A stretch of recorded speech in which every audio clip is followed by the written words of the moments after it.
चलिए, तो अब हम बिना किसी देर किए इतिहास पढ़ना शुरू करते हैं। इतिहास यानी कि किसका इतिहास पढ़ेंगे हम? तो भारत का इतिहास पढ़ेंगे। हिस्ट्री ऑफ इंडिया, भारत का इतिहास। तो इतिहास को वैसे कितने भागों में विभाजित किया गया है, कोई बता सकते हैं? 3 भागों। कौन कौन है? सबसे पहले आता है आपका प्राचीन इतिहास। प्राचीन इतिहास, एंशिएंट हिस्ट्री, ठीक है। दूसरा में आता है मेडिवल हिस्ट्री, यानी कि मध्यकालीन इतिहास। मध्यकालीन इतिहास, मेडिवल हिस्ट्री। तीसरा जो है हमारा वो है मॉडर्न हिस्ट्री, आधुनिक भारत, आधुनिक भारत का इतिहास। तीसरा है मॉडर्न हिस्ट्री, आधुनिक भारत या आधुनिक इतिहास कर लेते हैं, या आधुनिक भारत का इतिहास कर लेते हैं। आधुनिक भारत का इतिहास यहाँ और ये 3 भाग हो गया।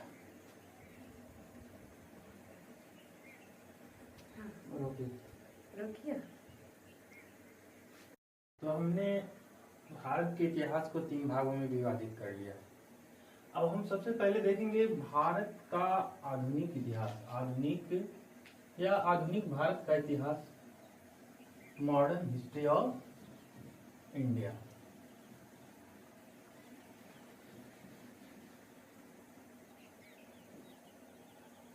आधुनिक भारत का इतिहास,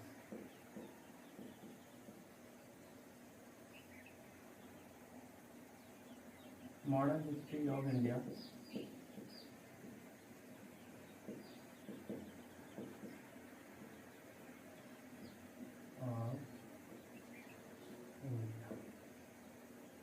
तो आधुनिक भारत के इतिहास में सबसे पहले हम देखेंगे ब्रिटिश विस्तार।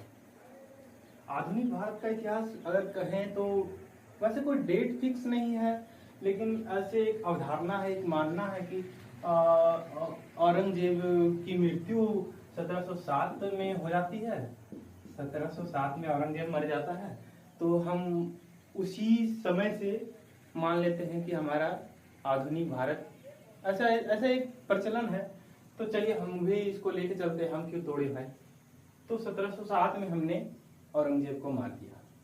उसके बाद फिर हम अब देखेंगे कि ब्रिटिश कंपनी जो है, ईस्ट इंडिया कंपनी जो है, वो धीरे धीरे अपना पांव तो पसार रही है। आप देख सकते हैं मद्रास में उन्होंने अपना जो कंपनी का ये है बना रखा है, कलकत्ता में है और चेन्नई में है, आप देख सकते हैं तीनों जगह। तो इसके बाद फिर हम देखेंगे ब्रिटिश विस्तार देखते हैं। ब्रिटिश विस्तार सबसे पहले हम लोग देखेंगे, ब्रिटिश विस्तार। तो इसको हम ऐसे भी देख सकते हैं, expansion, expansion of East India Company. हाँ, expansion of East India Company. तो इसमें हम सबसे पहले देखेंगे बंगाल विजय।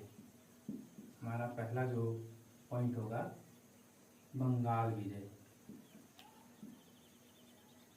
बंगाल विक्ट्री।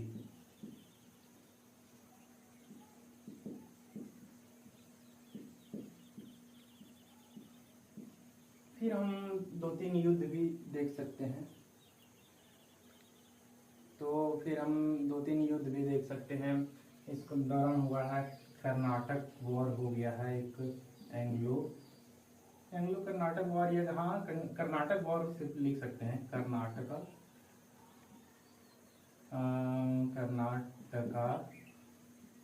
वॉर,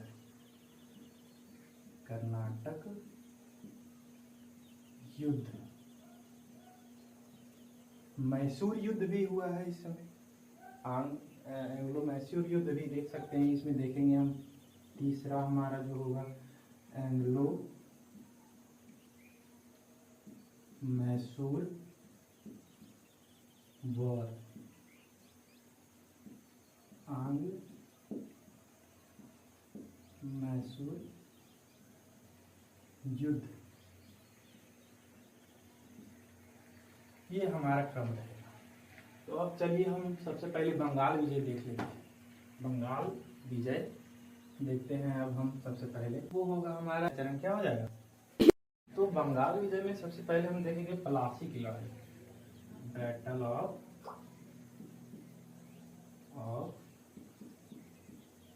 प्लासी कब हुआ था। तो ऐसा माना जाता है कि ये जून 1757 जून 1757 प्लासी का युद्ध। उसके बाद इसमें एक और महत्वपूर्ण युद्ध होता है 1764 में, बैटल ऑफ, जिसे हम जानते हैं कहाँ, बैटल ऑफ बक्सर। अब एक सवाल आपके मन में आ रहा होगा, बक्सर यहाँ, बक्सर तो बिहार में है और हम लोग पढ़ रहे हैं बंगाल विजय, तो ऐसा टेंशन लेने वाली बात नहीं है। बिहार पहले बंगाल का ही हिस्सा था। आज हम लोग देख सकते हैं आज के डेट में बिहार का स्थापना दिवस मना रहे हैं। तो उस समय जो बक्सर था या बिहार था वो किसका हिस्सा था, बंगाल का हिस्सा था। तो बैटल ऑफ बक्सर ये होता है 1764 में, बक्सर का युद्ध।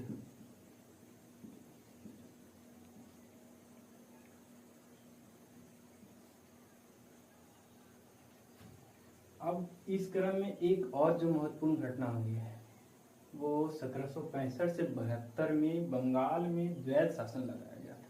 अब द्वैध शासन के बारे में तो हम लोग आगे पढ़ेंगे, लेकिन पहले अब भी देख लेते हैं। तीसरा क्या है, dual government, dual government in Bengal, Bengal में द्वैध शासन। ठीक है, तो ये हमारा क्रम रहेगा बंगाल विजय। तो सबसे पहले हम देखते हैं बैटल ऑफ प्लासी। प्लासी का युद्ध वैसे भी आजकल जो भी हो हर एक के जुबान पे रहता है, बैटल ऑफ प्लासी। प्लासी का युद्ध बहुत ही महत्वपूर्ण था, या महत्वपूर्ण था या जो भी था, हाँ कह सकते हैं महत्वपूर्ण तो था ही, क्योंकि इस युद्ध के बाद ही अंग्रेज का जो मतलब उन्होंने पैर पसारना सबसे पहले बैटल ऑफ प्लासी के बाद ही प्रारंभ किया था। तो हम लोग सबसे पहले देखेंगे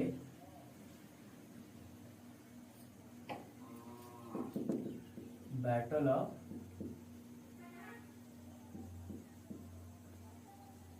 प्लासी।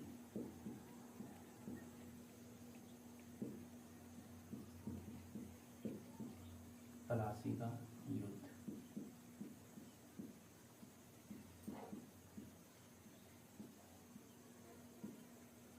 अब हमारा क्रम जो रहेगा, प्लासी का युद्ध पहले हम देखेंगे इसका घटना, या पहले हम देखेंगे इसका परिस्थितियां, क्या परिस्थितियां थी जिसके वजह से युद्ध का कारण बना, या युद्ध की जो है या युद्ध हुआ, बैटल ऑफ प्लासी हुआ। तो पहले हम देखेंगे परिस्थितियां, सर्कमस्टांसेस। परिस्थितियां परिस्थितियां हो गया। फिर हम देखेंगे घटनाक्रम।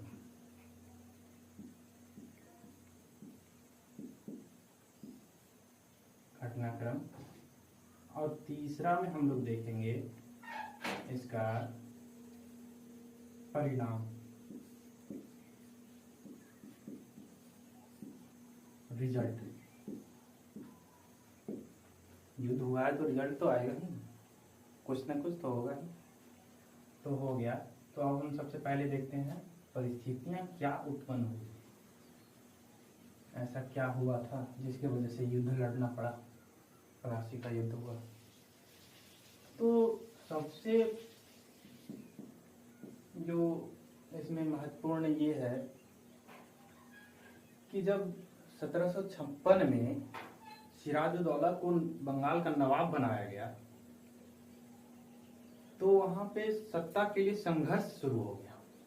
दो पक्षों में, दो पक्ष सत्ता को लेकर संघर्ष शुरू हो गया उनमें, जिनमें पहले तो सिराजुद्दौला और उसके विपक्षी में घसीटी बेगम और शौकतगंज को देखा जा सकता है, दोनों तरफ से शुरू हुआ। अब जब सत्ता का संघर्ष शुरू हो गया तो पहले हम इससे पहले जस्ट 1756 में सेकेंड वॉर ऑफ कर्नाटका खत्म होता है। और इसमें अंग्रेजों की मतलब जीत तो नहीं हुई थी, लेकिन स्थिति बहुत मजबूत हो गई थी, और जिसके वजह से ये काफी उत्साहित थे।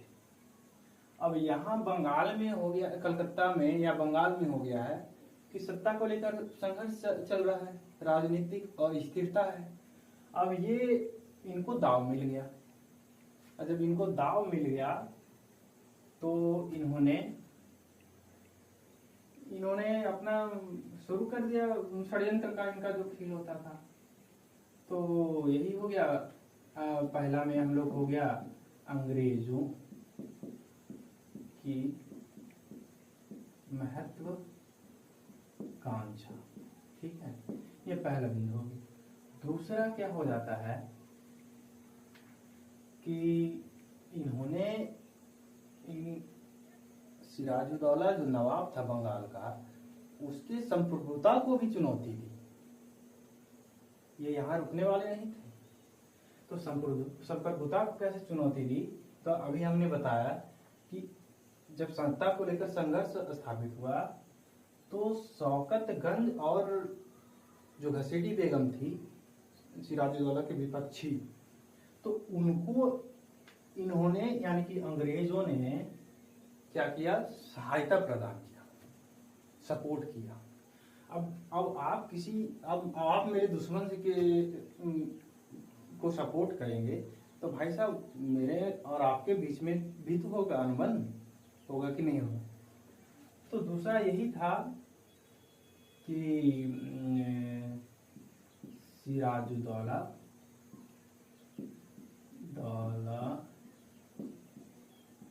की संप्रभुता को चुनौती, इन्होंने सिराजुद्दौला की संप्रभुता को चुनौती दी। हाँ, और एक और महत्वपूर्ण यहाँ होती है घटना, इन्होंने सिर्फ यही नहीं है कि दुश्मनों को उन्होंने मतलब सपोर्ट किया, ये इन्होंने ऐसा किया कि भारतीय जो वस्तुएं थी, इंडियन गुड्स पे इन्होंने कलकत्ता में कर लगा दिया, टैक्स लगा दिया। अब ये सोचिए, कोई अब मेरे घर में ही आके अब मेरे सामान पे टैक्स अगर लगाएगा तो हमको तो बुरा लगेगा। हाँ, अब तीसरा जो महत्वपूर्ण कारण था, तीसरा जब अब बंगाल का नवाब जो है बेचारा खिसिया गया पूरा, समझ रहे हैं, अंग्रेज ऐसा परिस्थिति उत्पन्न कर दिया था तो बेचारा खिसिया गया है। तो क्या किया कि 1756 में कलकत्ता पर नियंत्रण स्थापित कर दिया,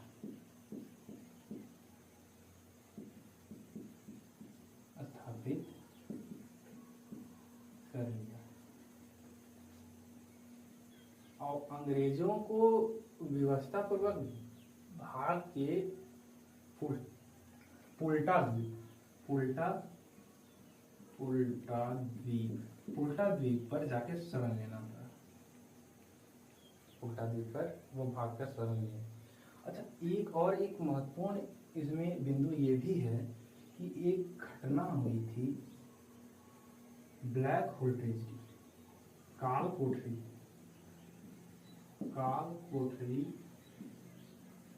की घटना। अच्छा, काल कोठरी की घटना क्या हुई थी? तो काल कोठरी की घटना के बारे में ये कहा जाता है कि फोर्ट विलियम में एक कमरा 14/18 का, कितना का कमरा? 14/18 का कमरा।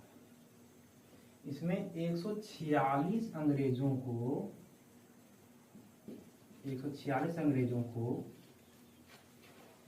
नवाब के सैनिकों ने जबरदस्ती बंद कर दिया था। इतना छोटा कमरा में 146 अंग्रेज बंद थे। तो इनमें से मात्र 23 अंग्रेज बच पाए थे, मात्र 23 बच पाए थे। उनमें से एक था विलियम हॉलवेल। और यही जब बच गया था तो यही बोला कि ये सारा किया कराया किसका है? सिराजुद्दौला का, बंगाल के नवाब का। अच्छा, बात ये है कि ये तो कह तो दिया ऐसा, लेकिन इतिहास में ऐसा कोई खरा प्रमाण नहीं मिलता कि ऐसा हुआ था, ये काल कोठरी की घटना हुई थी। तो चलिए ठीक है, मान लेते हैं हुई थी नहीं हुई थी, ये तो इतिहास की बात है, हम लोग उन्हीं से पढ़ ले। अब ये जब हो गया काल कोठरी की घटना, तो मद्रास से क्या हुआ? मद्रास से क्लाइव आया। क्लाइव और वाटसन के नेतृत्व में सेना आई। हाँ, क्लाइव और वाटसन के नेतृत्व में सेना आई और बंगाल यानी कि कोलकाता पे पुनः इन्होंने नियंत्रण स्थापित कर लिया। 1756 में हम लोग देख सकते हैं कि नवाब क्या किया था, कलकत्ता पे नियंत्रण किया था। अब 1700 फिर यही में 56 में आके मद्रास से क्लाइव और वाटसन की सेना आके यानी कि अंग्रेजों ने पुनः कलकत्ता पे नियंत्रण स्थापित कर लिया। तो ये एक और ये कारण बन गया। अब अगला जो महत्वपूर्ण बिंदु था वह यह था कि मुगल बादशाह उस समय फर्रुख सियर था। अब कह सकते हैं मूर्ख था बेचारा।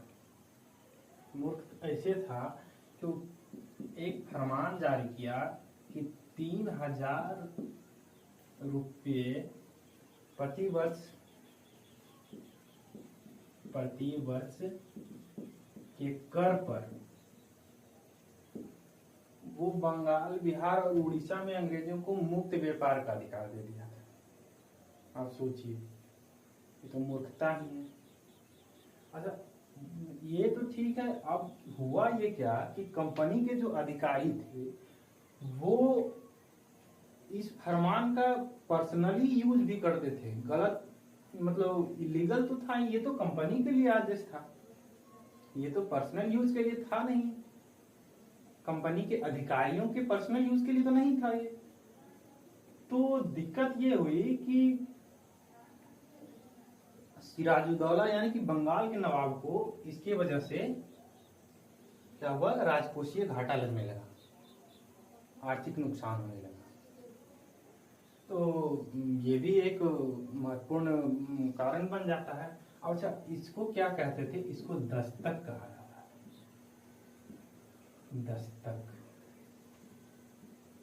इसे दस्तक कहा जाता था। अच्छा, अब अंतिम बिंदु क्या है कि अंग्रेजों ने अब षड्यंत्र रचना स्टार्ट किया कि चलो अब हो गया, अब लास्ट, अब हटाते हैं इसको, नवाब को, सिराजुद्दौला को अब हटाने का षड्यंत्र बनाया जाने लगा। तो इसमें मीर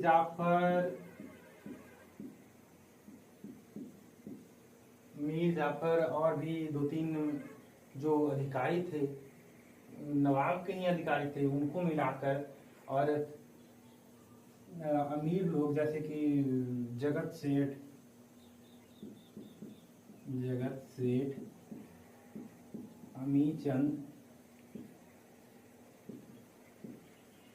जैसे लोगों को मिलाकर षड्यंत्र रचा गया। तो स्थिति पूरा ऐसी बन गई कि अब तो युद्ध होना ही है। तो लास्ट में एक संक्षिप्त लड़ाई लड़ी गई। अब कह सकते हैं मतलब युद्ध का बन ही गया था, परिस्थिति बनी गया था। तो लास्ट में छोटा सा लड़ाई एक लड़ा गया, जिसमें मुश्किल से 30 से 35 लोगों की जान गई, और उसके बाद फिर युद्ध समाप्त हो गया। अब जब युद्ध समाप्त हो गया तो हम देखते हैं इसका परिणाम क्या हुआ।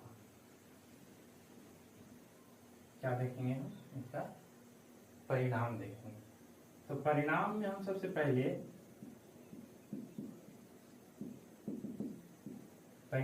सबसे पहले आर्थिक परिणाम देखेंगे।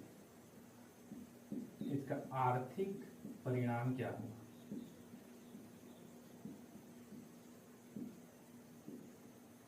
तो आर्थिक परिणाम क्या हुआ कि जब प्लासी की लड़ाई अंग्रेज जीत गए, तो बंगाल की जो अर्थव्यवस्था थी उन पर इन्होंने अप्रत्यक्ष रूप से, ना अप्रत्यक्ष का कहेंगे, अब जीत ही गया है तो वो प्रत्यक्ष रूप से ही सब कुछ उन्हीं का, मतलब कह सकते हैं कि हो गया था। अब ये जितना भी राजस्व था या जो धन था या जो अर्थव्यवस्था था, उसका उपयोग ये लोग साम्राज्य विस्तार में। अब दूसरा हम लोग क्या देखेंगे, इसका आर्थिक परिणाम क्या हुआ कि कंपनी के अधिकारियों को, आप लिख सकते हैं, लिख लीजिए पॉइंट में, कंपनी के अधिकारियों को बड़ी संख्या में उपहार दिए गए। जो भी धन वहां से प्राप्त हुआ था, कंपनी के अधिकारियों को बड़ी मात्रा में उपहार दिए गए थे। तीसरा पॉइंट क्या है कि कंपनी के अधिकारियों को दस्तक की सुविधा प्राप्त की गई। ध्यान दीजिए, पहले तो कंपनी को दिया गया था दस्तक फर्रुखसियार द्वारा।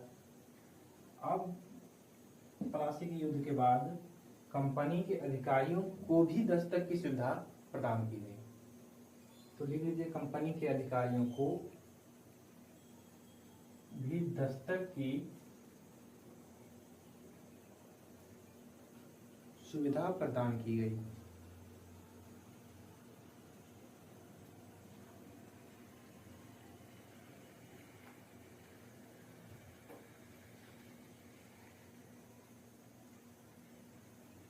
सुविधा प्रदान की गई। अगला पॉइंट लिखेंगे, क्लाइव को, रॉबर्ट क्लाइव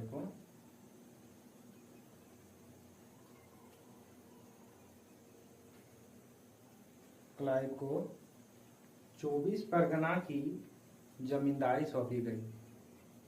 ऐसे कहा तो ये जाता है कि मतलब कंपनी को मतलब ये दिया गया था 24 परगना की जमींदारी, लेकिन विशेषकर ये रॉबर्ट क्लाइव को इन 24 परगना क्या, तो 24 परगना एक डिस्ट्रिक्ट, जिला है बंगाल का, ठीक है। अब हम देखेंगे राजनीतिक परिणाम।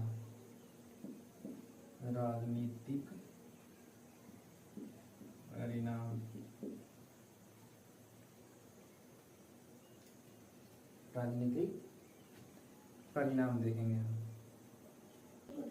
ये बंगाल के प्रशासन पर अंग्रेजों का अप्रत्यक्ष नियंत्रण स्थापित हुआ। बंगाल के प्रशासन पर अंग्रेजों का अप्रत्यक्ष नियंत्रण स्थापित हुआ। मतलब एक ध्यान देने वाली बात है कि जब ये युद्ध जीत गए थे तो इन्होंने प्रत्यक्ष नियंत्रण क्यों नहीं स्थापित किया? सवाल तो खड़ा होता है। जब ये युद्ध जीत गए थे तो प्रत्यक्ष नियंत्रण इन्होंने स्थापित क्यों नहीं किया? अप्रत्यक्ष नियंत्रण की बात क्यों जाती है? तो अप्रत्यक्ष नियंत्रण इसलिए कहा जाता है क्योंकि अगर ये प्रत्यक्ष रूप से नियंत्रण स्थापित करते तो ये ईस्ट इंडिया कंपनी है। ये तो कंपनी है जिसे ब्रिटिश सरकार द्वारा चार्टर दिया जाता था। इसको तो अधिकार दिया गया था कि आप सिर्फ व्यापार करना है, आपको प्रशासन या किसी क्षेत्र को संभालने जैसी कोई बात तो थी नहीं। तो पहला तो बात ये था, ये दिक्कत आ जाती। दूसरा यह था कि हो सकता है जनमानस लोगों की जो है भारी संख्या में विद्रोह झेलना पड़ता है इनको। और तीसरा ये भी हो सकता था कि और भी जो ईस्ट इंडिया कंपनी है, जो भी है फ्रांसीसी है, तो इनका भी इनको विरोध झेलना पड़ता। तो क्या हुआ, इसकी वजह से इन्होंने बंगाल पर अप्रत्यक्ष नियंत्रण स्थापित किया। अब अगला पॉइंट लिखिएगा कि तृतीय कर्नाटक वॉर में, तृतीय कर्नाटक युद्ध में बंगाल से संसाधनों का प्रवाह, बंगाल से संसाधनों का प्रवाह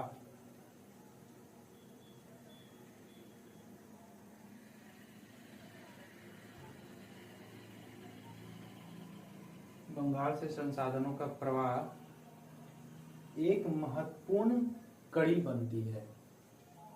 क्या एक महत्वपूर्ण स्थिति बनी उनको तृतीय कर्नाटक युद्ध में, उनके लिए।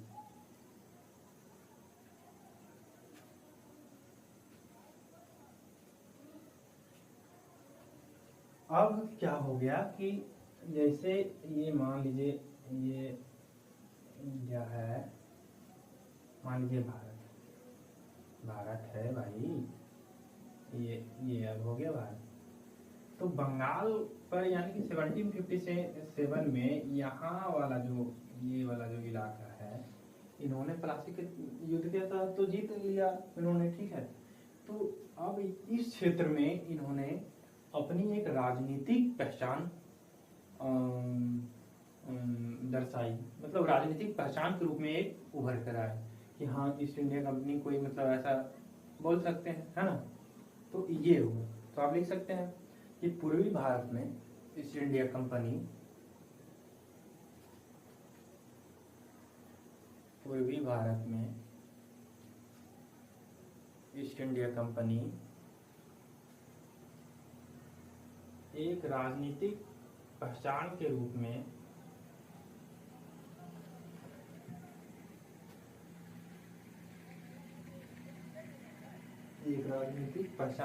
में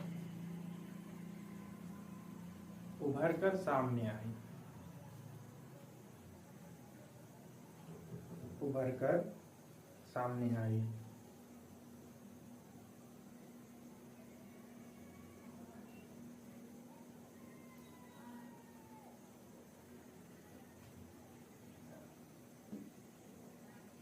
तो अब जब सिराजुद्दौला हट गया, उनको